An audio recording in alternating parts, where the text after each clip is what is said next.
I mean, you know you're having a bad day when you haven't had a laugh at any stage or found something funny. And I think, I mean, whether it's professional or amateur or just part of the fabric that keeps us going. Without that smile, because I mean, apart from anything else, we read and we're told that the actual physical act of smiling is good for us. Welcome to the Humourology Podcast with me, Paul Boross, and my glittering lineup of guests from the worlds of business, sport and entertainment, who are going to share their wisdom and their use of humour with you.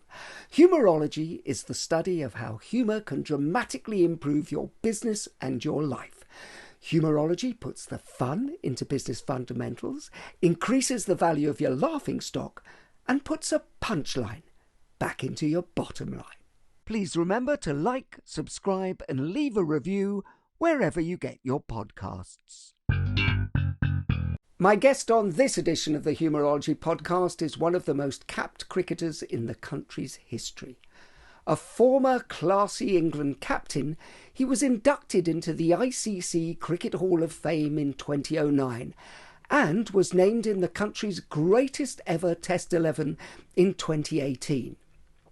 After a record-setting career as one of the world's most stylish left-handed batsmen, he continued his cultured career as a hugely successful commentator, journalist and broadcaster. He was subsequently honoured with an OBE by the Queen. His creative commentary and communication continues to confirm why this former blonde bombshell cricket captain is always on the front foot when it comes to fun. David Gower, welcome to the Humourology Podcast. Well, thank you, Paul, and that's all we've got time for. What an intro. What an intro. Well, you've had a hell of a life, so it needed that amount of time to actually tell the full story, David. As someone who's led teams at the highest level, I mean, obviously having captained England to the Ashes and many other things, is leadership enhanced by laughter? Oh, yes. Oh, yes. I think sport is one of the great generators of humour. I mean, anyone who's spent time in a dressing room, be it amateur or professional or somewhere in between, knows that, the interactions between players are absolutely vital. I mean, there is tension which needs deflecting at times. There are all sorts of situations which either need or get humour anyway. I mean, pretty much any day, each and every day you're in that sort of environment. At some stage, someone's going to crack a joke. It might go down well, it might not.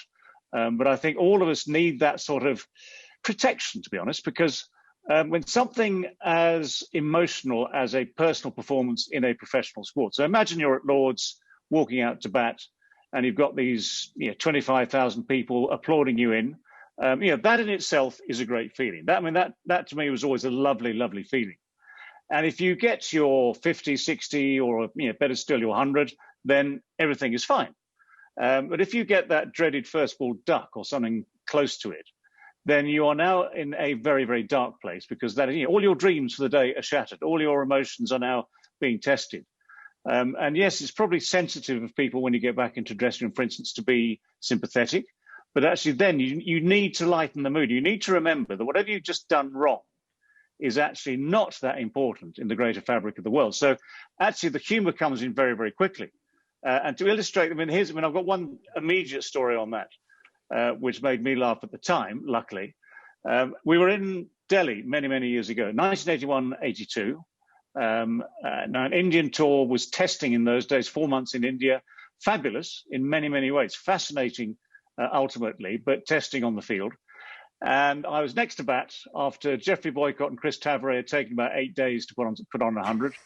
And, bless them.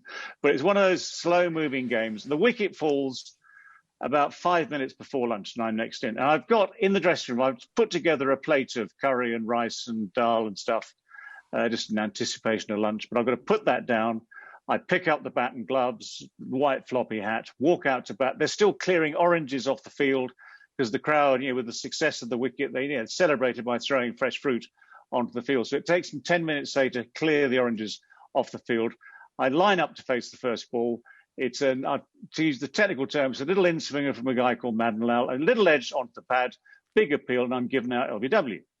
So all that waiting, all that building up this innings on a pitch that had runs, plenty left in it. So I walked back up into the dressing room, goes through the crowd who are all shouting. My mood is dark at this stage. I'm not a happy boy. And you walk into the dressing room, and one of those great tourists, a fellow called John Lever from Essex, sort of looked at me quietly and said, "Well, at least your lunch is still warm." Now, okay, it's a tricky one there, because that could have gone down badly. He might have been wearing that lunch had I reacted not so well. But actually, at the moment, you kind of sit down, and it did kind of help on that occasion. But it also highlights something else, which I think is quite important. It kind of depends, very much depends, who says the line. Because John and I got on very well. He was a man with a natural sense of humour, a very good tourist. So all those situations you get into in places like India, Pakistan, Australia, West Indies, wherever it might be, there's always something going on. He was always someone who could deflect and entertain and basically bring you up. So the fact that the line came from him was important. I can think of others who, if they delivered the line, they would have been wearing that lunch, I can tell you. Well, it is interesting, isn't it, how rapport has to be established before you can get to sort of like break that bubble of, thing.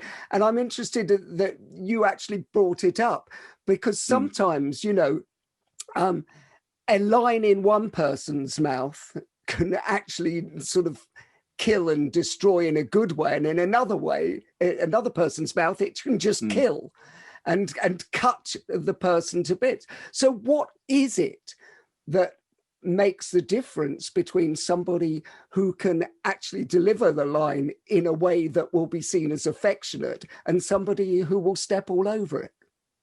Well, I think it so much depends on the character, doesn't it? Of both people, of both the joker and the jokey, because one of the great things about humour is that it unites people.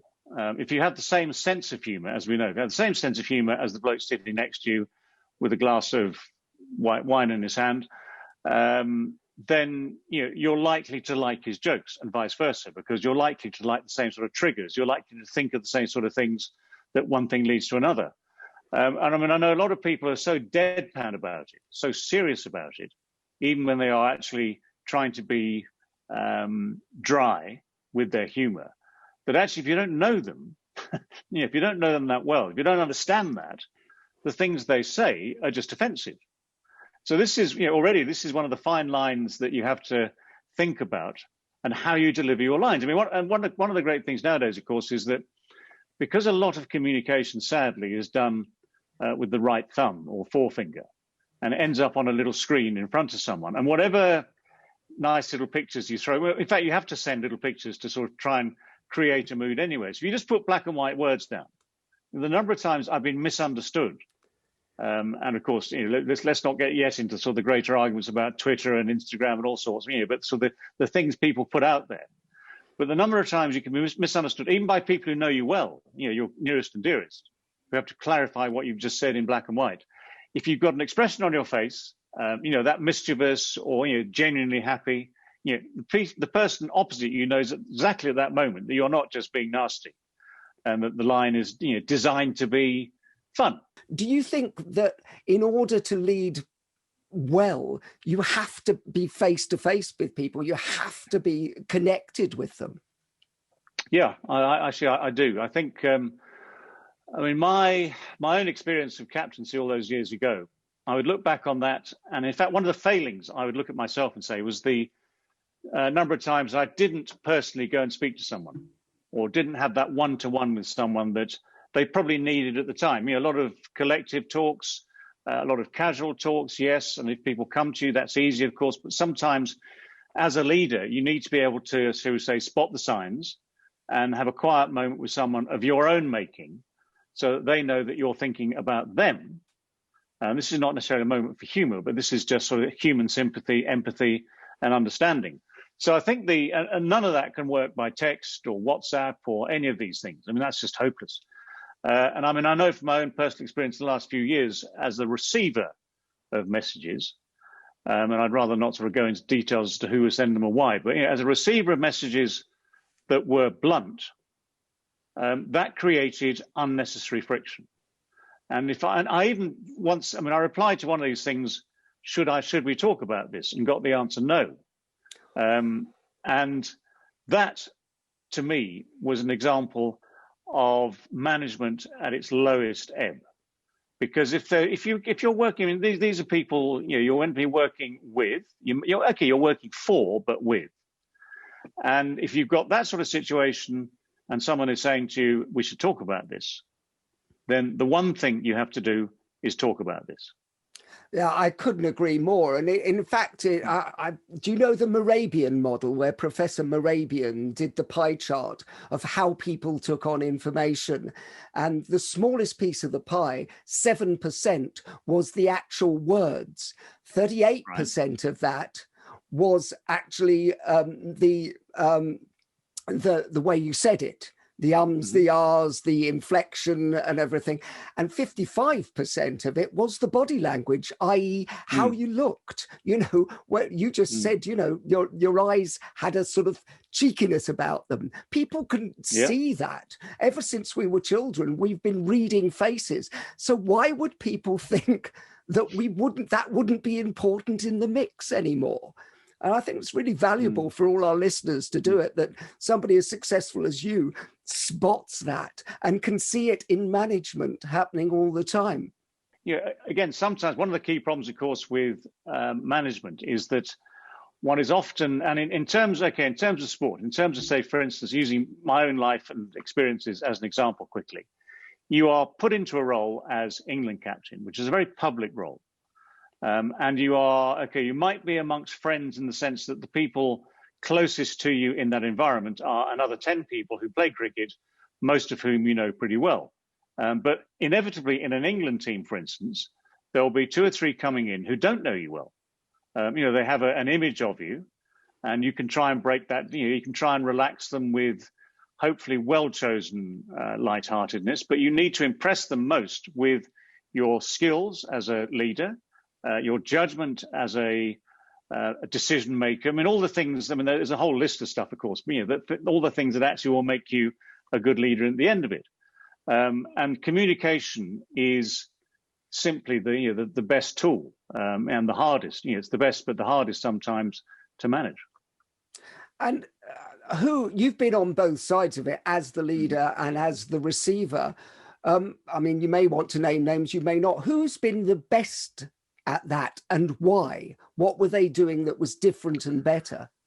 Yeah, the easy answer to that is that my first 2 captains of professional cricket teams were Ray Illingworth at Leicestershire, so a tough Yorkshire, England captain, some years my senior, who knew the game intimately, was respected as a great leader. We had a sort of uncle-nephew type relationship because of the age gap, but it was a very friendly one. It was a very respectful one. And we used humour, actually, between us. We used humour to get messages across. For instance, there's a story I've told a million times, but it goes something like this. First couple of years playing at Leicestershire for the first team under his guidance. And, the cricket was going well. I was doing everything that I was told to. I was learning rapidly. I was getting better. But being sort of, what was I, sort of 18, 19, 20 years old at the time, dress sense was a little varied. And we had a sort of a code of, smart casual. So I pitched up at Nottingham one day, having got up in Leicester in a hurry, slightly late, got dressed in a hurry, driven at the speed of light legally to Nottingham, and looked at my shoes in the dressing room, 1 brown one, 1 black one, thinking, damn. Illy, said, well, we need to sharpen up a bit. He said, would you mind just making a bit of an effort to smarten yourself up a bit? So next away game, following weekend, we go to Taunton to play Somerset. And I took with me the full dinner suit. So I had this, bearing in mind this is the late 1970s, it's not something I'd like to wear nowadays. There was lots of blue velvet and frills and ruffles and God knows what else. But on the Sunday morning, so Saturday night out, Sunday morning we got up to 2 o'clock to play the game. The game starts at 2. I arrived at breakfast in the full dinner kit. So this ruffled shirt, bow tie, blue velvet dinner suit, black shoes, looking immaculate. Raymond looked up from his fried eggs and bacon and sausage and baked beans and said, "Bloody hell, Gower, have you just come in?" Which actually I thought was a bloody good line at the time. And I wish I'd had the presence of mind and the confidence to say, well, it's good enough for Dennis Compton, it's good enough for me.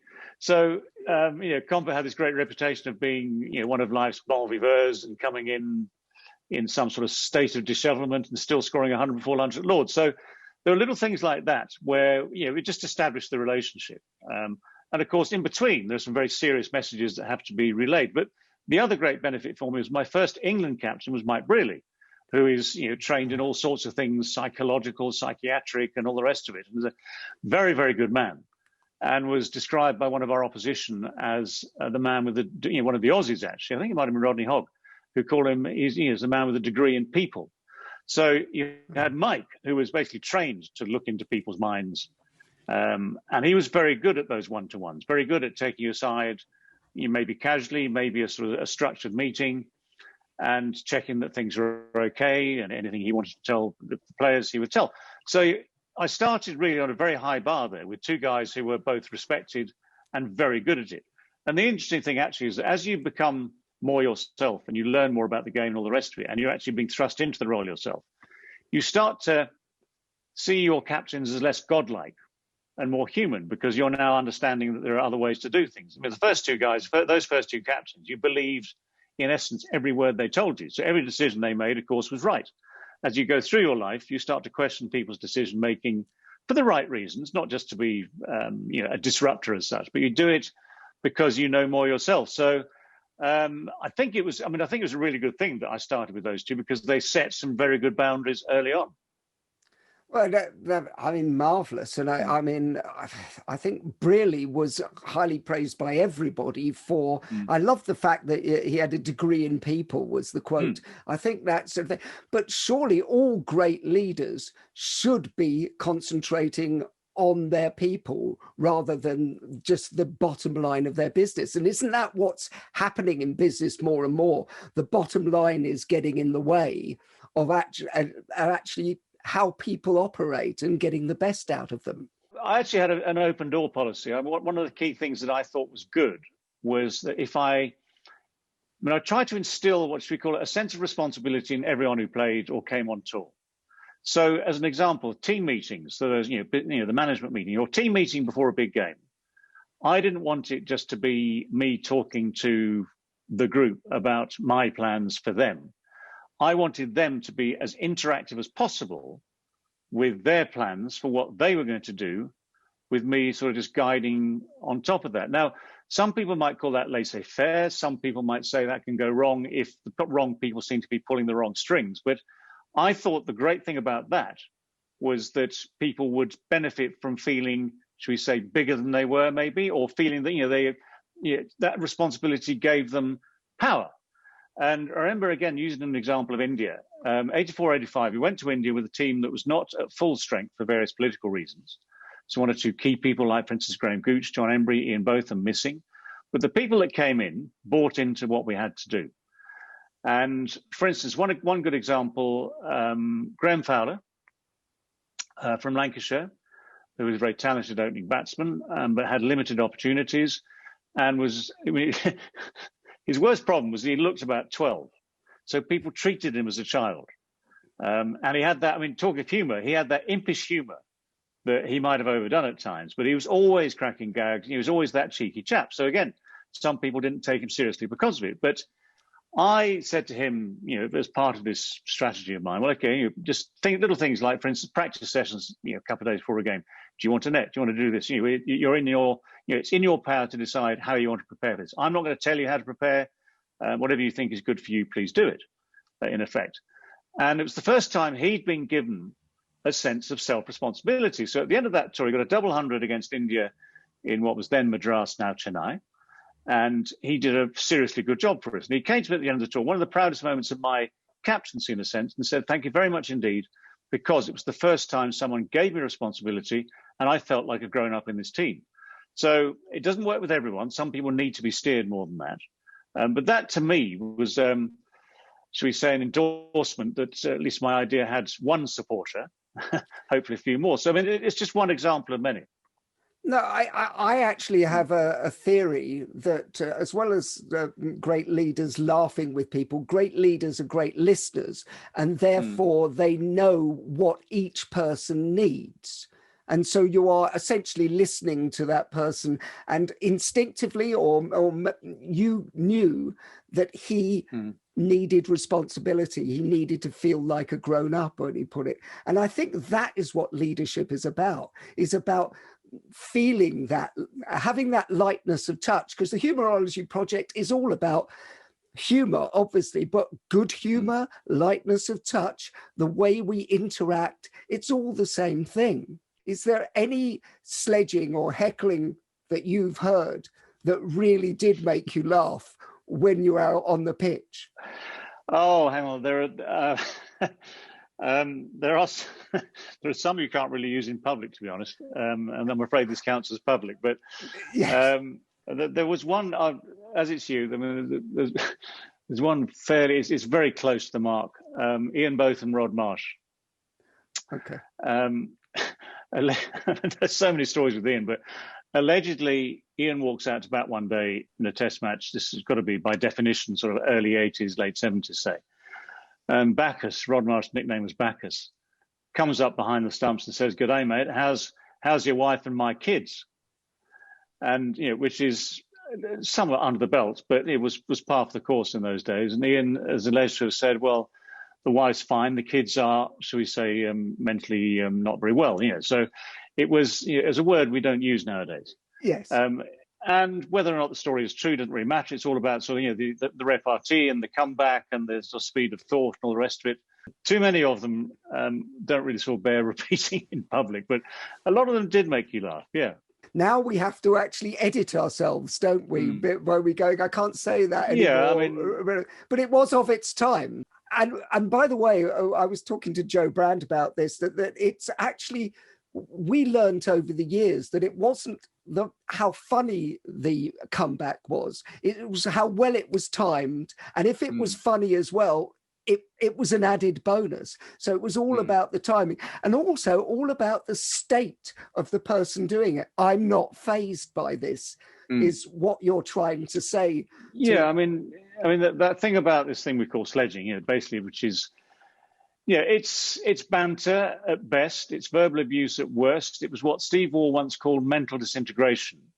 And I have a nasty feeling it's gone to a degree nowadays whereby people never shut up. But I remember pretty clearly when I first played Test cricket in Australia, it was late 70s. And then we had a tour where there was this thing called World Series cricket on, which was Packer, which took away some of the best players, a lot of the best players. Following winter, we were back there again with some of the great names up against us of Australian cricket of that era. So Ian Chappell, Greg Chappell, Rod Marsh, Dennis Lilly, Jeff Thompson, all these people. And the sledging thing was, they would say stuff as you came in, and you sort of look at them quizzically. But the simple rule was that if I, as an individual, for instance, got runs and was looking fine and happy, and it just went quiet. When they didn't waste their breath, just sledging for the sake of it. It was designed initially to put you ill at ease, to make you ill at ease. And they genuinely, they in their own way were sort of psychologists, because they looked at people and they realized that there were some who would take it worse. They realized there were some amongst our number who would be more ill at ease because of it. And then it wouldn't stop. Then it becomes, that's genuine pressure being pushed onto an individual who is out there, one of 2 against 11 at that precise moment. So you only have your one ally at the other end. So you can go and talk to your mates at the end of the over and say, "What's going on here then?" And they'll try and build you back up again. Well, I think that's fascinating. What makes you laugh, David? All sorts. I like well-chosen words. I like, so that quick moments of where someone says something, you think of something funny, or vice versa, and the sort of quick reaction. And it can be anytime, any place, anywhere. It's not just when you're sitting down having a drink and trying to have fun. I mean, for instance, we have the 2 sort of major parts of my career. So playing cricket for 18 years, broadcasting for 30, whatever it is.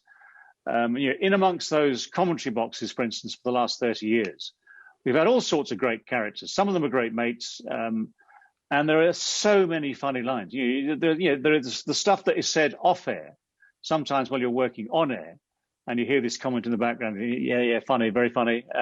But that's how we interact. I mean, that's why those places are very good places to be, because you have this sort of dressing room atmosphere. It's like just taking the dressing room into a commentary box. Same people, same giggles, same laughter, same silly stuff.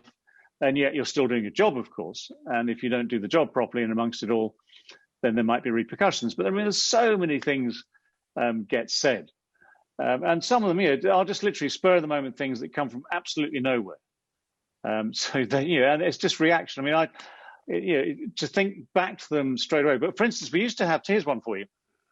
When I first went to the BBC, so retiring from playing in 1993, end of the season, and I had a job lined up to do TV and stuff for the BBC for the next few years after that. And when I was working with the great Tony Lewis, who was our presenter, very urbane, very educated, very clever, very good, very subtle.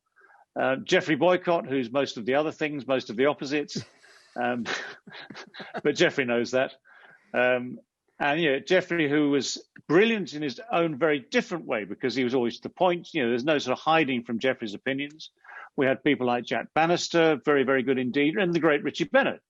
The ultimate cricket broadcaster, Richie Bennett. If you in anyone's book, he's top three, and in most people's books, he's number one. So Richie had lots of dry asides, which he used on air, and he had this great skill. I mean, one of the great skills Richie absolutely had was economy of words, but picking the right words. Nothing too verbose, just 4 or 5 words in the right order. Brilliant. And you learn a lot from someone like that. And he carried Fowler's English usage with him at all times. He loved language and he thought about it hard.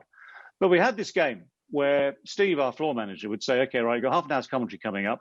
Here are 6 words I would like you to insert into the next half hour. So the two of you, it might be me and Geoffrey, it might be me and someone. I mean, I remember at Trent Bridge one year, we must have been playing New Zealand, because we had Sir Richard Hadley with us as a guest commentator, paddles. And there were various words we were given for our half hour. And one of the words I was given was suspender belt. Now, under normal circumstances, you're not going to use the term suspender belt in the midst of a test match broadcast between England and New Zealand at Trent Bridge. But I'm sort of racking my brains how to get this in. And we had an opportunity. The only way I could get it in was this. About 20 minutes in, I think it might have been someone like Graham Thorpe, but he nudges one almost straight towards a fielder, but he goes for the quick single. So he pushes for the quick single, scampers up the other end quickly and gets in. And I use the expression, quick run single, as cheeky as a suspender belt at midnight. Oh, beautifully done. It was one of the proudest moments in my broadcasting career. I mean, it had absolutely no logic whatsoever. I mean, it was just, without that challenge, those words would never, ever have been uttered by me or probably anyone else in terms of a BBC test match broadcast on the TV. But that was one of those things that sort of kind of kept us going. It's like an added challenge. You've got the challenge anyway of describing action entertainingly, with knowledge, with with sort of skill and all the rest of it. But that was just the added challenge we used to have from this guy Steve, who was very good. He was very great fun to work with. That is fabulous. I absolutely love that. Having worked in all these environments and seen different people, do you think everyone has the potential to be funny, or is it a gift only given to the few? I think to be really funny, it's a gift given to the few, because one of the key elements of humour, good humour, especially in those repartee type situations, is that it has to be quick. So if you have to think about your response, then it's not going to work, because it's now 2, 3, 4, 5 seconds down. And if it comes out straight away, the fact that it's come out straight away is both good for you, so your own well-being, in the sense, I thought of that straight away, got the line out. Even especially if it works. If it doesn't work, then you just try and dismiss it and bin it for history. But if it takes you too long, then it's the moment is gone. So what Jo Brand was saying to you, for instance, and Jo's great. We work with her.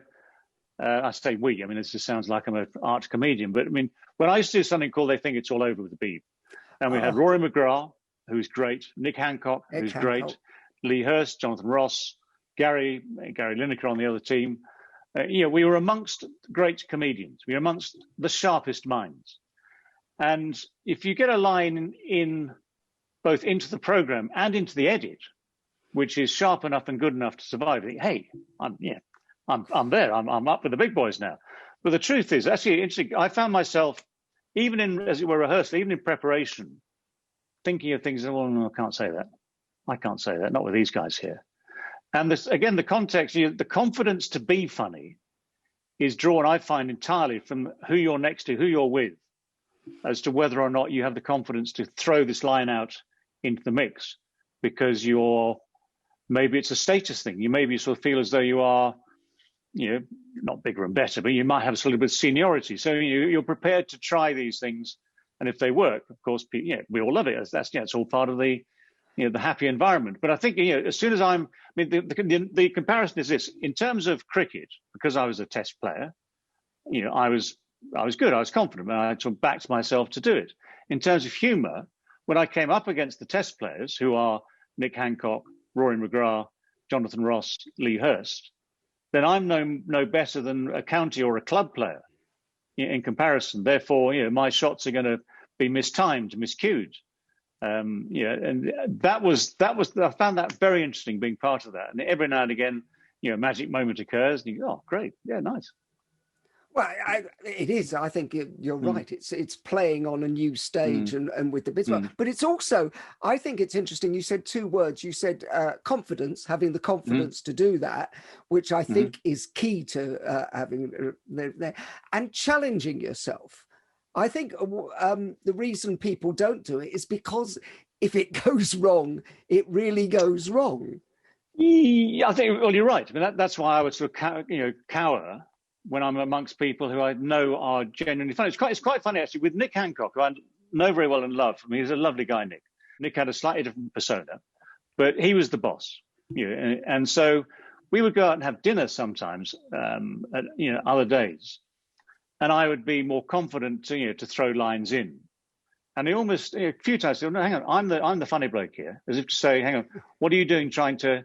Because we're out together. This is now where I can be more confident. I can be me now, not someone on TV who's playing second fiddle. So you have that sort of dynamic as well. But again, if you're with the right sort of people, and through this life, you meet a lot of very good people. So we meet. One of the great people I think on TV at the moment is David Mitchell, who is a friend of a friend.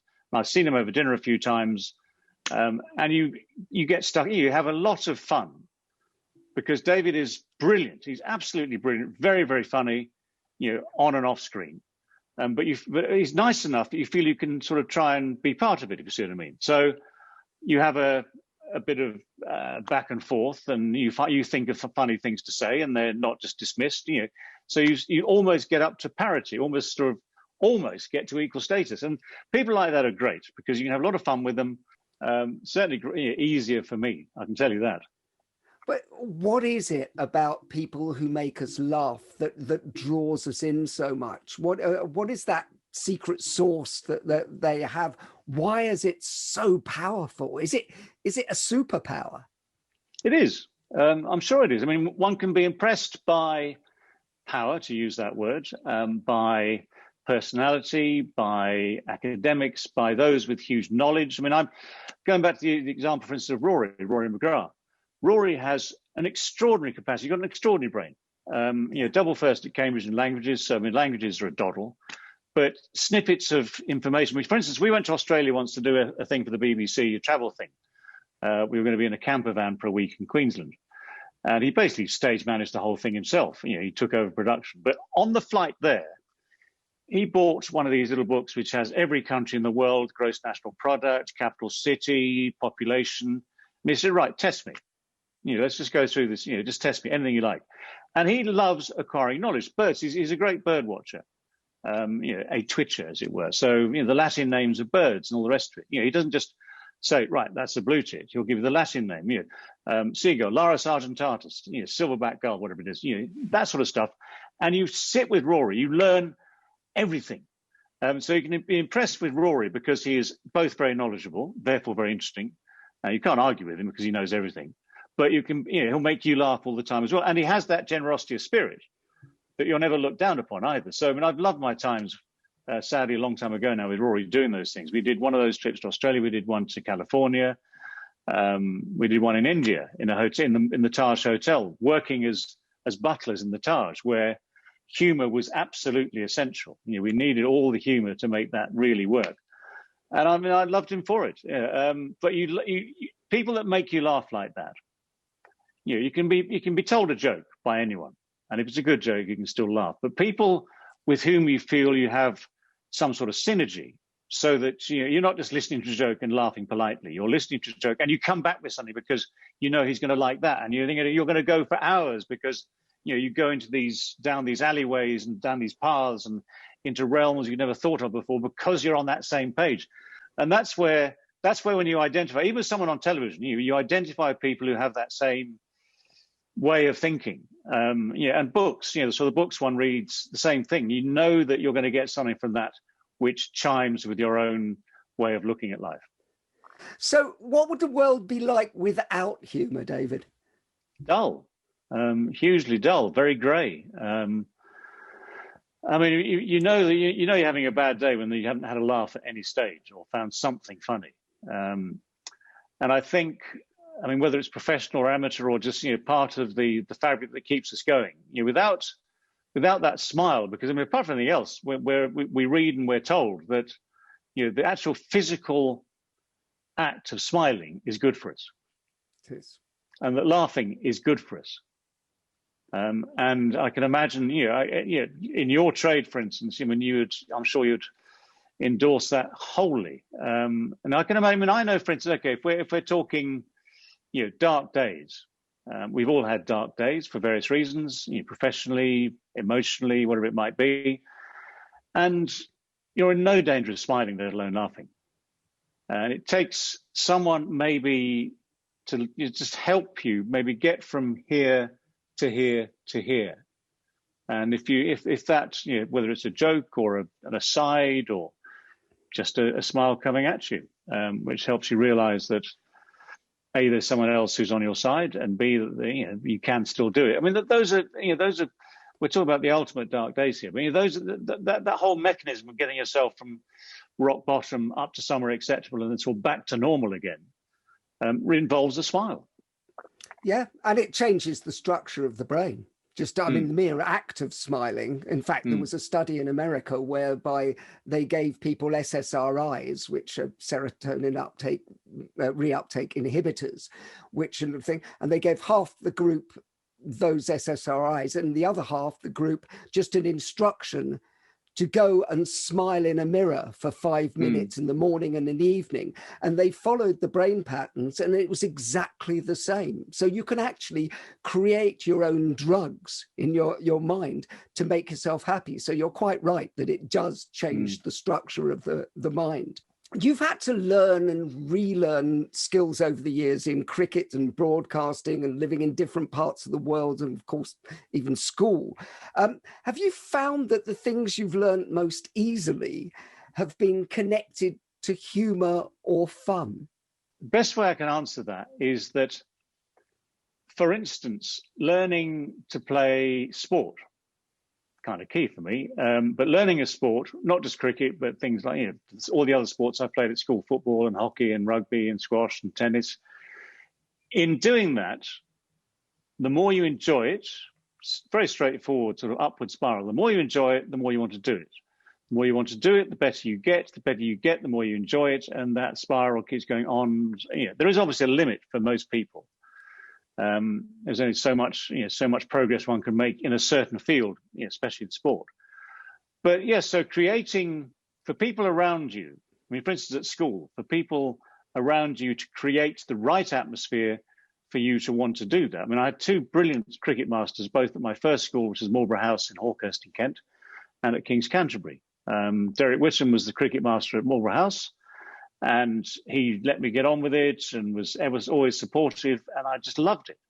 A fellow called Colin Fairservice was the long-established cricket coach, head of cricket at King's Canterbury, and he umpired and all the rest of it, and stood there with a trilby on, and he was brilliant. We got on so well, and the environment again was perfect for me. And there would have been laughs, there would have been strictures. Of course, you're being taught to acquire skills, therefore you're not just going to go rampaging through it without some sort of guidance. So, and they were happy days. They were just happy days. So, there is definitely a link.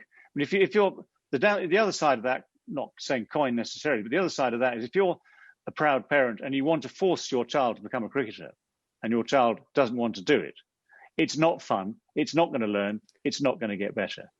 So you've got to follow. You've got to follow the natural paths to make it easier. And when I guess at some stage we sometimes have to be a bit more grown up and follow paths we don't necessarily want to follow, but we have to follow them.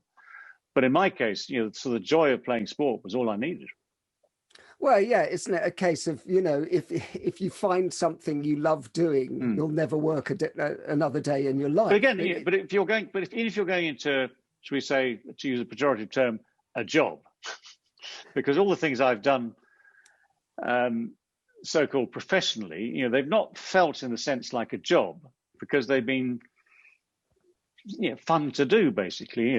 Yes, I've taken them seriously. You can't make a lot of runs without taking it seriously. And you can't remain in broadcasting, fronting up a program for 20 odd years without taking it seriously. And I've always tried to set high standards for myself. But I've always had that sort of quirky sense of humor in amongst it. So, for instance, every time we went live on Sky, when the count gets down from 10 to 9 to 8, at about 5, my mantra was, what could possibly go wrong? Echoed in the truck by director, and here we go. Fine, we're now, So you preempt, you kind of preempt it. And all that was fun. I mean, all that was lovely. And therefore we were able to let the humor come in, and, it was all part of the gig. So that's an ideal. And I do sympathize that and understand that there are lots of people in jobs that don't necessarily come with built-in fun. And I don't want to pick a job at random and insult anyone. But if you're on a job which is not necessarily fun in the job description, it can be made more interesting and more bearable by the people around you if they're prepared to be nice and have fun and crack a joke and be characters and make the most of whatever that environment is. Yeah, I think you're 100% right. I think there's it adds resilience to the whole thing. And any job. But by the way, when I was young and sort of trying to earn money before going abroad and everything, I did jobs. I worked for 6 weeks on a building site, and actually it was fun. And because we decided it was fun and we had a group of people who we liked, and they were all students doing the same kind of thing, so you can build I think you can build fun into any business. So if I were to ask you to write a business case for humor, what would you include? Because we've got to go to all these CEOs and say, you've got to build fun in. Why will they want to build fun into their business? Right. Great question. No easier. I mean, I would say because, if you're building a business and you're building a business on people, then very straightforwardly, you want those people to get up in the morning and want to go to work. So why would you want to go to work? Okay, you might be earning money. It might be as simple as that. But if you really want to go to work, it's because you think, when I get there, I'm going to be with like-minded people, with good people. It's going to be interesting. We're going to be allowed to smile. If, for instance, there were ever an environment where you're not allowed to smile and jokes are banned, why would you want to go there? Why would you physically, mentally want to go there? You might have to.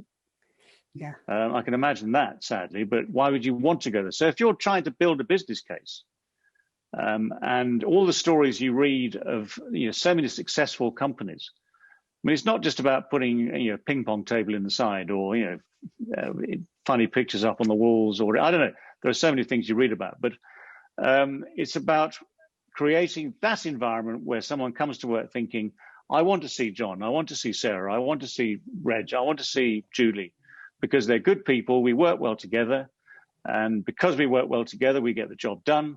And we leave there at the end of the day. We might be tired, but we're smiling. And when we come back tomorrow, we want to be with these same people again. So your ambition as a leader of any sort of team, be it 4 people, 400 people, or 4,000 people or more, is to know that they are on side with you for all the right reasons, but that they're going to want to come to work. So that would be my simplest way of putting it. People have to want to come to work. I wonder if, because I've talked to, I won't name names, but managers in other sports who have actually stopped people coming into the dressing room because they are disruptive or not funny or brought the wrong atmosphere. Have you ever come up against that? And what advice do you give to people about that?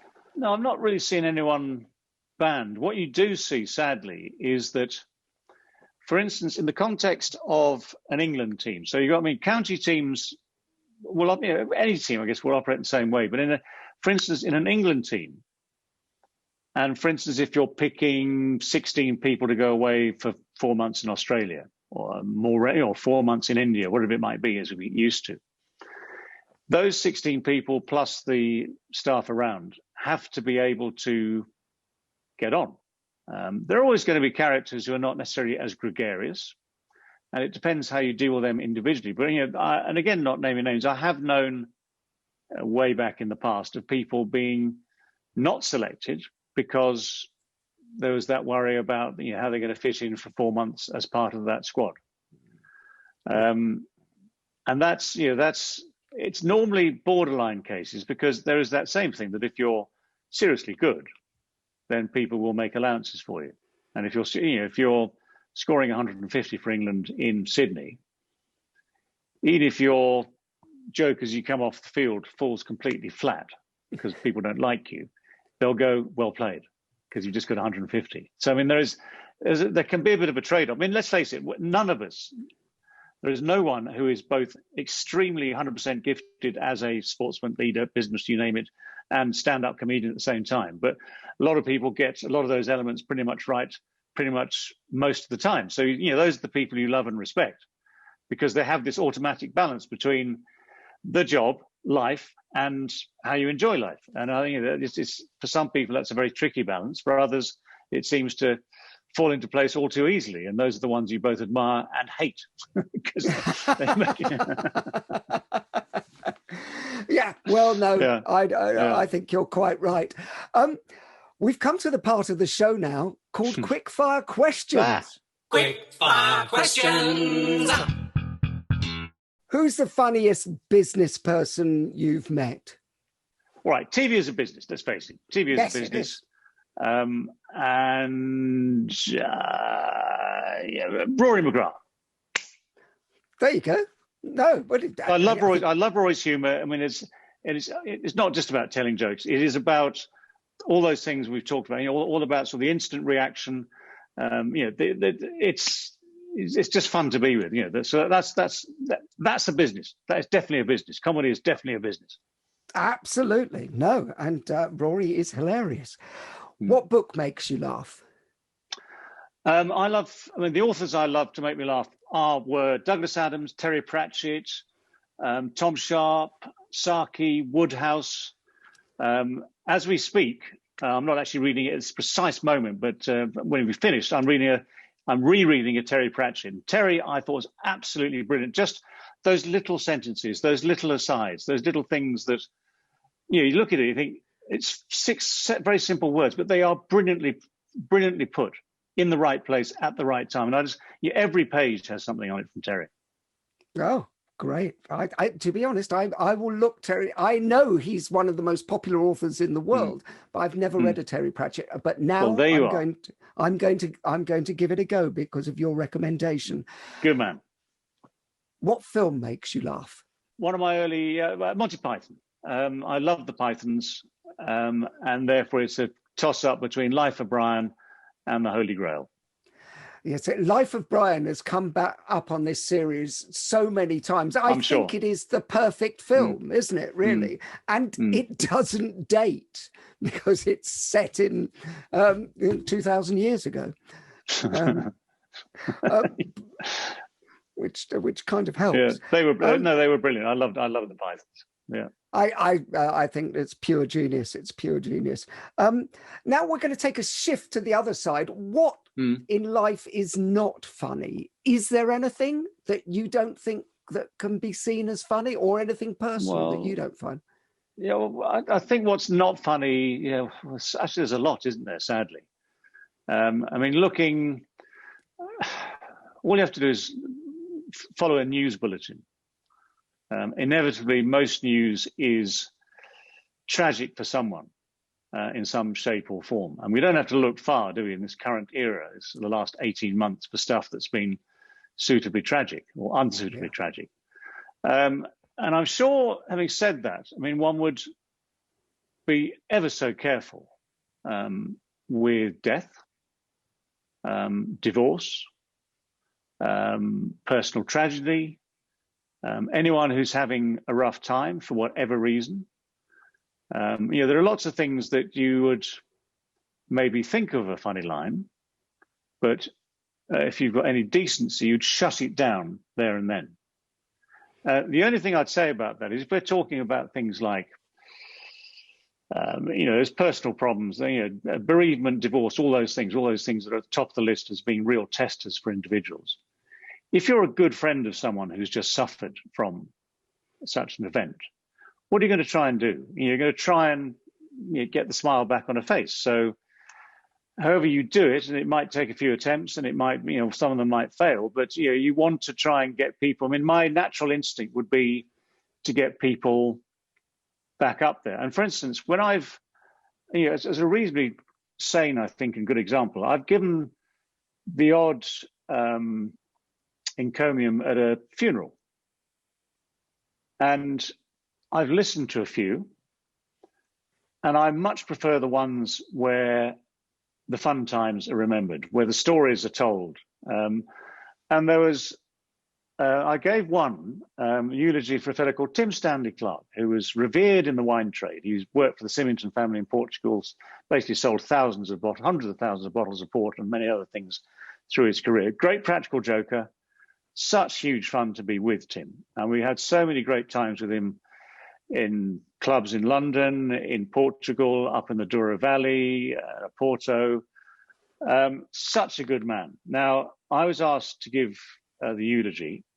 So much material. People were throwing stuff at me. So, well, right, this week, you've got to tell this story, you've got to tell that story. And it was, and it was a huge packed house in a huge church. And so it's a performance, yes. But I would have been very disappointed in myself if I'd just given a sort of, dear Tim, we miss him. It had to be, and it had to be good, it had to be entertaining. And his brother-in-law did the same thing, gave a fantastic eulogy as well. And I had a hip flask in my inner pocket, in my suit pocket. And I said to the vicar, you don't mind, do you? I'd like to be the first to raise a toast. So hip flask, lips, here's to Tim. And I loved doing that. My voice is kind of breaking because, of course, it's an emotional time, but that was how I had to do it. Yeah. And have you ever you talked about the Pythons, have you ever seen that John Cleese's eulogy for Graham Chapman, who is his greatest friend? No, I haven't. No. Yeah. Well, I'd advise you, I'll send it to you. It's a YouTube link. But what he does is he goes completely against the grain. And it starts out with, he was a good man, he was a wonderful man, and then he goes, but no, the sniveling bastard, and then he goes into, and it cuts to the shot of the audience who are shocked and then burst, because it's a big, big sort of release. It's what he would have wanted line, isn't it? Yeah. Because these people intimately. And that Graham Chapman, genius of his own sort, wouldn't have wanted John to stand up and go, "Oh, we miss him." I know it's ridiculous because one of them's dead, and he's not going to listen to it. I mean, in a sense, maybe not. You want to listen to your own encomiums before you go. One more laugh before I go. Do you want to get to edit them? Do you want to get? I like that bit, but could we leave? Do you mind leaving that bit out? Yeah. I'll feel better if you leave. You'll be dead. I don't know. But I think for all concerned, because we've all been to funerals where obviously the underlying emotion is a sort of gripping sadness, but but that can be relieved by the right person at the right time, saying the right things. You can change the entire mood, and you think then you go to the cup of tea and the sandwiches, thinking, do you know what? That was great. Yeah, that was great. Well, I think to bring laughter in that situation is a real talent. And I think it actually does change the structure of the event. And frankly, who wouldn't like people to be remembering people in a good way is what I think. And remembering them for the fun they had with them, I think is probably the best testament you can do. Yeah. What word makes you laugh? Moist. But it's a funny word. It is a funny word. But you can imagine, but in the hands of a master, a master comedian, Blackadder or something, you get infinite mileage out of it. Oh, absolutely. Mileage out of moist, ladies and gentlemen. Would you rather be considered clever or funny, David? Well, I'd love both. I think at this stage we've probably done clever. I think we've been seen through there. So just if I can be seen as amusing, that would do. That would do. Amusing and witty, you'll take. I like witty. Yeah, no, I'm happy to be witty. I mean, on a good day, I'll do witty. Okay. Witty and amusing. That's good. Yeah. So, rip-roaringly funny. That's probably too much. But amusing and witty in any order will do me very nicely. Well, I'd say as a psychologist that in order to be amusing and witty, you have to be clever. Because I actually think the way the brain works, you talked about Rory McGrath. The other thing, who's also very intelligent and very witty. And I think the two things collide most of the time. Yeah, they do. Inevitably, the best comedians are knowledgeable and clever, and obviously quick. It's that sharpness of mind, as you say, that allows them to do what they do so well. And that would be great if one could match it. So yes, you're right. You do need to be, but there are degrees of clever, I guess, and they're sort of clever with knowledge. You can be clever without knowledge, I guess, but clever with knowledge could be very dangerous. Oh gosh, yeah, that could be. Might be clever without knowledge could be more dangerous, but yeah, yeah. One can. Let's put it this way: one can but aspire. I think you're there. And finally, desert island gags. You can only take one joke with you to a desert island. What is it? I haven't got a clue. Right, here's a joke for you. It's not very good, but it'll have to do. I'll tell it to myself 3 million times until that steamer hoves into view on the horizon and my bottle with a notion it reaches it. And it goes something like this. What does the seagull say when he flies into a cliff? Fuck! You see, I think that's very funny, and I haven't heard that gag before. And and we ended on a hard K, which is always funny. Thank you so much for sharing the funny, the front foot, and the fun. David Gower, thank you so much. Paul, pleasure. The Humourology Podcast was hosted by Paul Boross and produced by Simon Banks. Music by Steve Hayworth, creative direction by Les Hughes, and additional research by Helen Sykes. Please remember to subscribe, like, and leave a review wherever you get your podcasts. This has been a Big Sky production.